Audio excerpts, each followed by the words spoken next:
আমাৰো মহাভাগ্য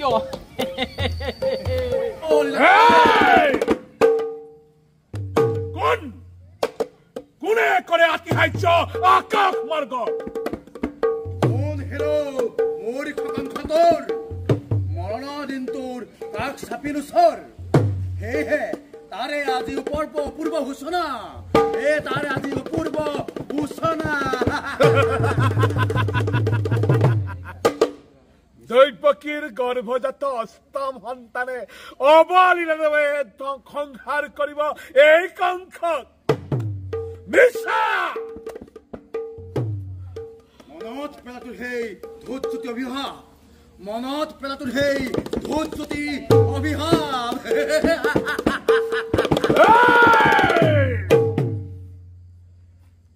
সঁচা অতি সঁচা মনত পৰিছে মোৰ সেই ধূৰ্যতিৰ অভিশাপ আপোন পাহৰা হৈ পাহৰিছো মই নিজৰে ভূত ভৱিষ্যত সোঁৱৰাই দিছে মোক আজি আকাশীবাণীয়ে কৰ্তব্য নিজৰ কালকেতু ঘৰুৱা বিজুলী বেগেৰে তীক্ষ্ণ তৰোৱাল আনন্দত উন্মুক্ত প্ৰজা পলাওক লৰি আনন্দৰ ঔষধ ধ্বংসৰ ধুমুহা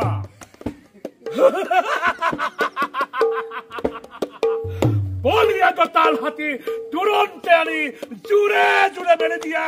মথুৰাৰ বজাৰ সাগৰত মিথ্যাবোৰ কোনো নাই সত্য বাদ কৰা তুমি যাকে য'তেই পোৱা আনন্দৰ উৎসৱ আজি ধ্বংসৰ ধুমুহা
আৰু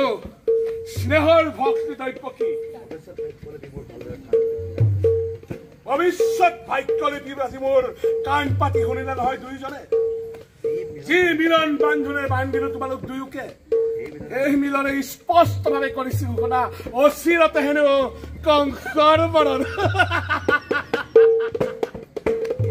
কিন্তু কংসৰ মৰণ জানো ইমান সহজ ইবাহেতু অনৰ্থ মই ল'ব লাগে মৃত্যুদণ্ড আজি ইবাহেতু মথুৰাৰ নিৰি সজাই শাস্তি পাই বিনা অপৰাধে ৰজা হৈ ৰাক্ষস মূৰ্তিৰে মানৱৰ নামত কিয় কলংক আনিছা কোৱা দাদা কিয় কলংক নাই তোর কাকুতো অপরাধী না হয় কোনো এই মথুরার প্রজা যত মানে অপরাধ এই কংস না কি ক্রম হবে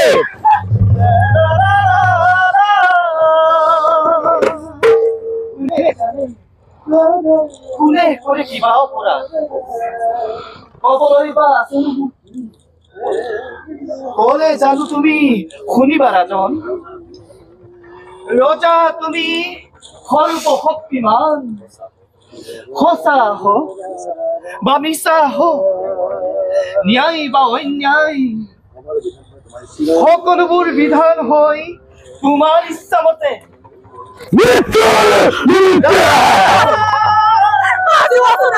প্ৰত্যেক মুহূৰ্ততে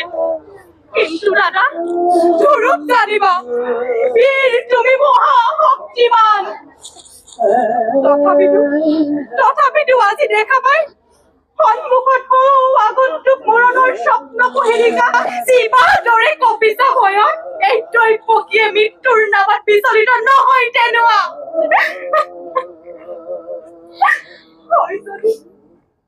হয় যদি মৃত্যুৰ সমীৰ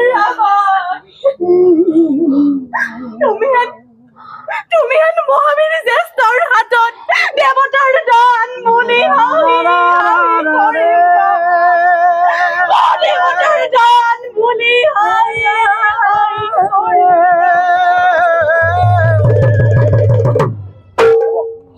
আমাৰো মহাভাগ্য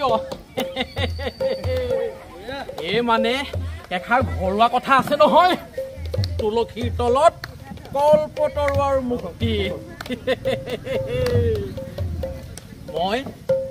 এই ৰজাঘৰীয়াৰ ডাঙৰ বিষয়া ঘৰ হৰা চোৱা ধোৱা আদি গোটেইবোৰ মোৰেই দায়িত্ব ইপিনে বোলে জনাৰ্দন ইপিনে বোলে জনাৰ্দন আজি পুৱাৰে পৰা মানুহৰ অহা যোৱাৰ সীমাই নাই আহিছে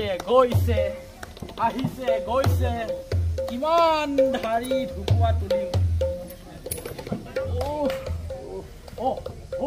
ল'ৰা চোৱা মানুহ আহি পালেহি সকলো মই ঠাইডোখৰ সোনকালে হাৰিয়ে হওঁ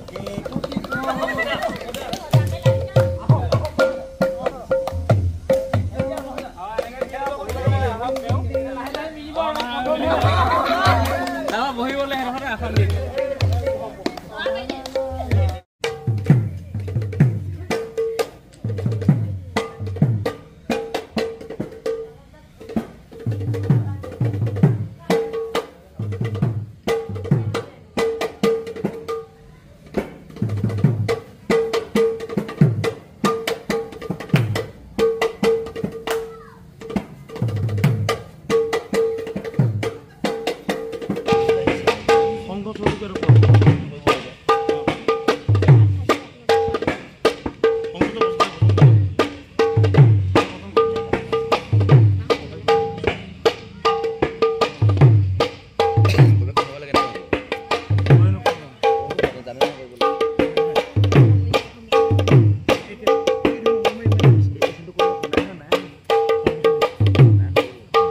আমি তৃতীয় বাৰ্ষিক সম্পূৰ্ণ শ্ৰীকৃষ্ণ ৰাসলীলা ভাগি অহা 22 নম্বৰ তাৰিখে আমি উদযাপন কৰিবলৈ স্থিৰ কৰিছোঁ আমাৰ ইয়াতে আমি কলা কৌশলীবিলাক আমি শিৱসাগৰ আৰু মাজুলীৰ পৰা